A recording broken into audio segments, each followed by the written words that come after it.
The musical scoring and style of the Mustang Band was, and still is, based on the music of the big band era of the 1930s and 40s. It must have been pretty unusual to hear this kind of music on the football field during that era, especially when most of the college bands back then concentrated on playing marches. But Dry had all the angles covered. Well, basketball season, don't you remember we'd always have a march show? We'd play Ringling Brothers, the circus marches, and I'd usually satisfy the people who said the band never plays marches. The basketball would present at that time. And they wouldn't expect it after that, you'd do that. We knew we could play some marches, but we didn't feature football for that. That's not what we were going to be famous for. Because that's why we were so famous up at Ohio State. Took the band up there 3 times, and we'd have thousands of people dancing on that field after the ball game. Just right there, just telling what we were just talking about today. And we're just saying, the Ohio State band would be waiting for us to have a picnic or something with them before we caught the plane, come back to Dallas.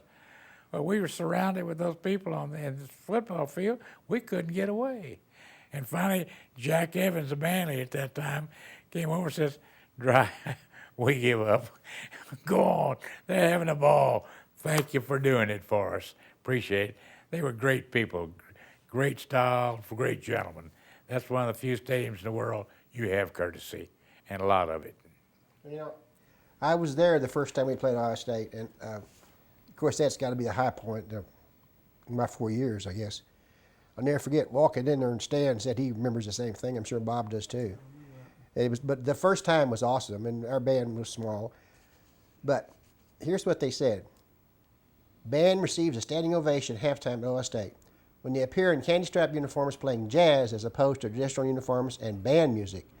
After the game, the band performs a 40-minute impromptu concert while thousands of spectators remain in the stands.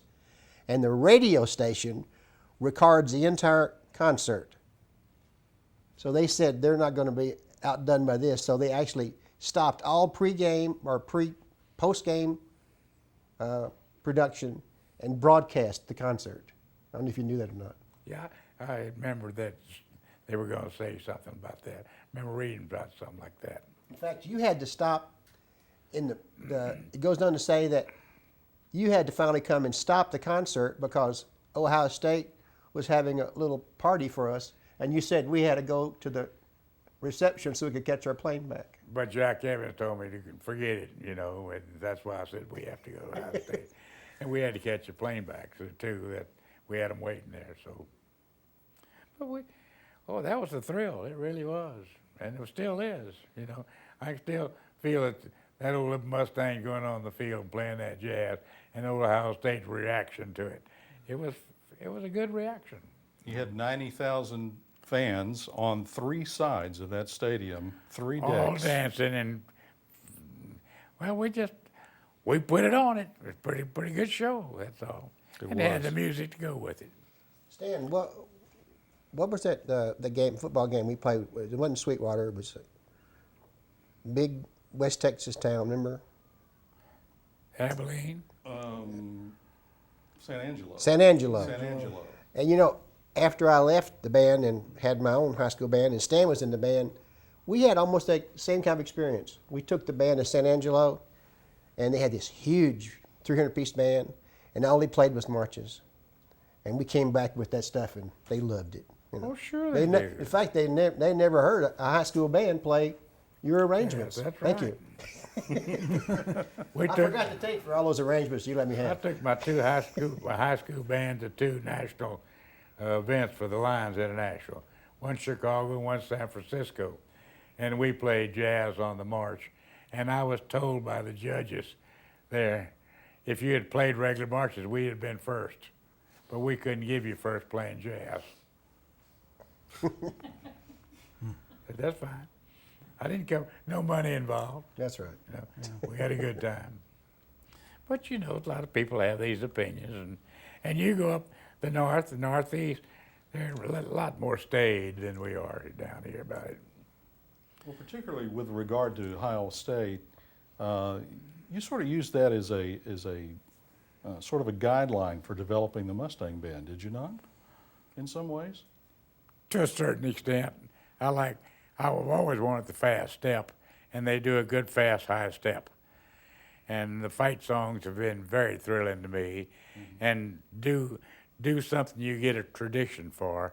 And their tradition was performing the Script, Ohio, in pregame, with the bass player taking the bow over the eye, and that's done every home game. So that's why we started the Diamond M, and that's all I could farm. You know, with 40 people, I couldn't farm any other. Right. I could farm high, and what could I get from it? Coach, whose idea was the shape of the M, the Diamond M? Whose idea? Mine.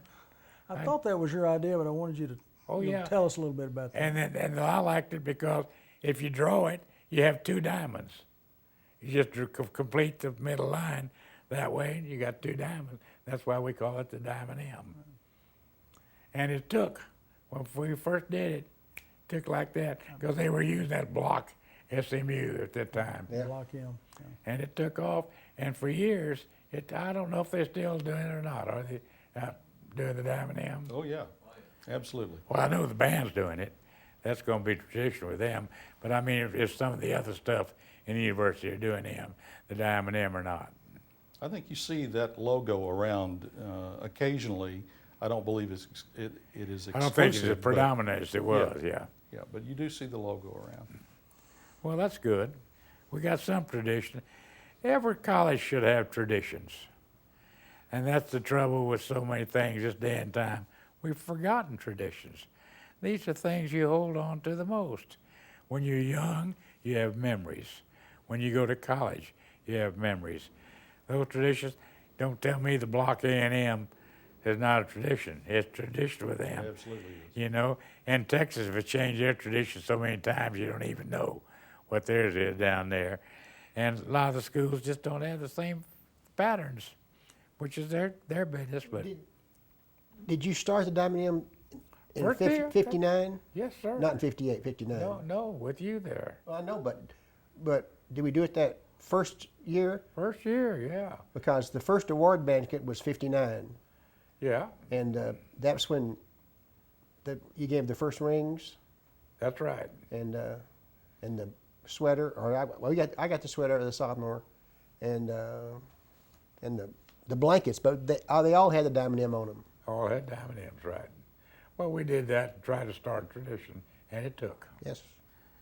Thank the Lord. And then, of course, we'd have the high school band do the Diamond S's and the Diamond U's and the pregame. Don't you remember that? Well, that was something else that you did. I think that really brought attention was that, and that was in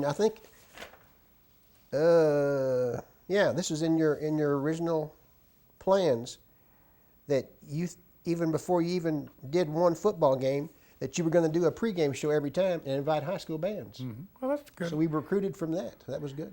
Well, it's a good recruiting item. You know, it got so it's hard to get them after a while, though, Butch. That's probably why Stan And went Bob to ran SMU. across this. You know, they didn't want to do it. They were too busy. They didn't They want were to do too it. busy getting ready for other marching.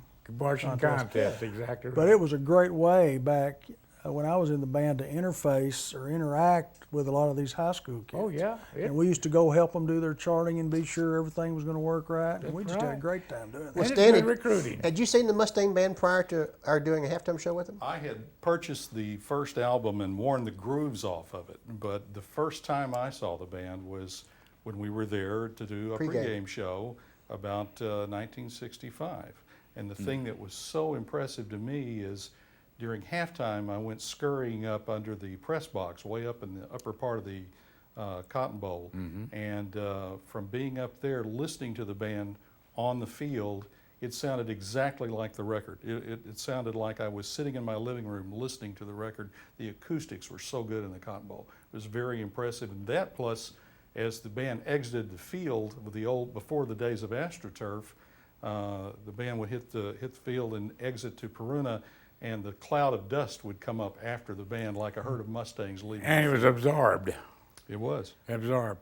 The Cotton Bowl, when I went to England, when I went to see the Grenadiers march into Windsor Palace, I talked to the band leader after he sat down, and the first question he asked me, well, since you're from Dallas and the Cotton Bowl, how would this band sound at the Cotton Bowl?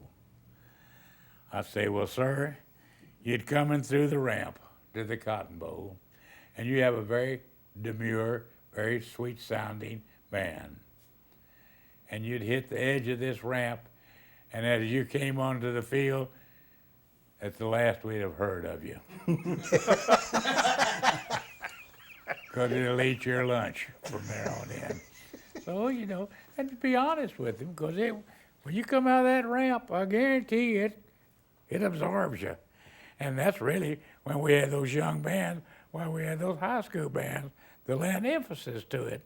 So it'd be like we were working besides a small band, you know. It's a good deal. Dry, your assistant director for most of your 25 years at SMU was the beloved arranger Jack Rohr.